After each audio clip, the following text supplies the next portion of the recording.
Greetings! Here we are at the south rim of the Grand Canyon. As you can see, about 1 mile deep. It's 200 and something or other miles long, 18 miles at the widest part. And it is very, very spectacular.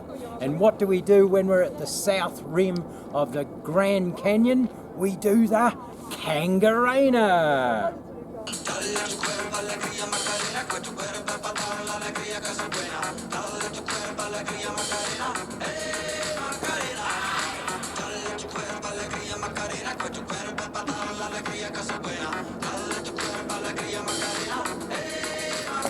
Kangarena.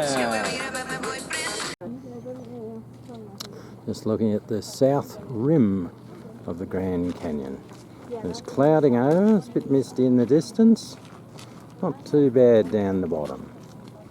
So, not sure, there's a little track that follows through. I don't know whether that's a walking track, a mule track or what. But yeah, it sort of runs out there, maybe to the edge. And the Colorado River is nestled down in that little ravine, I guess you'd call it. So this is the south rim of the Grand Canyon. The Lookout Studio was built in 1914. It was a Mary Coulter designed building, and it was integrated into the landscape. It was originally there to serve as a refuge for hikers and also a place for artists as well.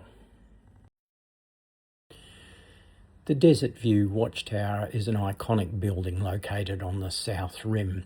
It's around about 21 metres tall. It's a steel structure which is surrounded by local stone.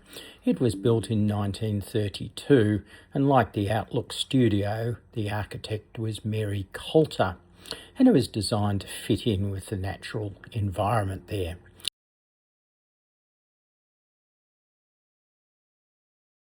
A couple of interesting pieces of information about the Grand Canyon. Firstly, it creates its own weather.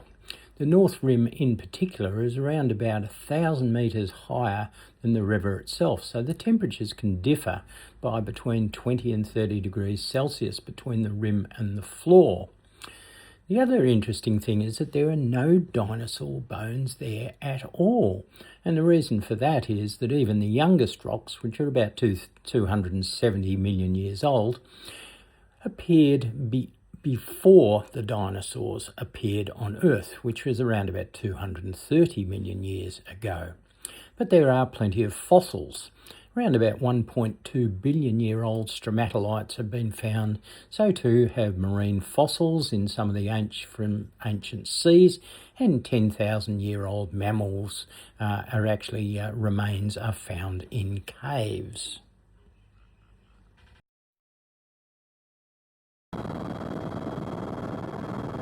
The National Park Service describes the process of formation of the canyon, interestingly, by the acronym DOOD. D for deposition, billions of years ago, sediments were laid down.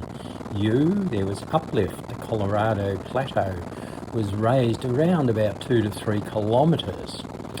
Followed by D, downcutting, the Colorado River began carving out the canyon around about 5 to 6 million years ago. And finally, E for erosion, tributaries widened the canyon, and there was mass wasting of shaping of cliffs and the slopes. The dimensions of the Grand Canyon are truly spectacular. It's around about 446 kilometres long and up to about 29 kilometres wide at the widest point. And the depth is just under 2 kilometres, about 1,857 metres. The floor itself is about 800 metres in altitude, and the south rim is just over 2,000 kilometres high. The whole area of the Grand Canyon occupies around about 5,000 square kilometres. Study of the geology of the Grand Canyon tells us that the base is around about 2 billion years old, whereas the top sections are only 200 million years old. It's got around about 40 different major rock layers, and it's a really fascinating place to look at history, which is unfurled in front of your eyes.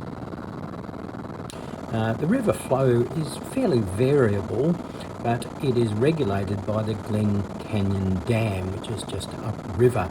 So the flow rate varies and it's quite seasonal, but between around about 200 to 1,000 cubic metres per second, which actually is a lot of water.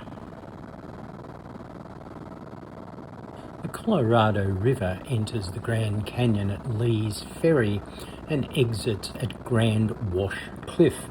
In total, it's about 446 kilometres as it flows through or winds through the Grand Canyon.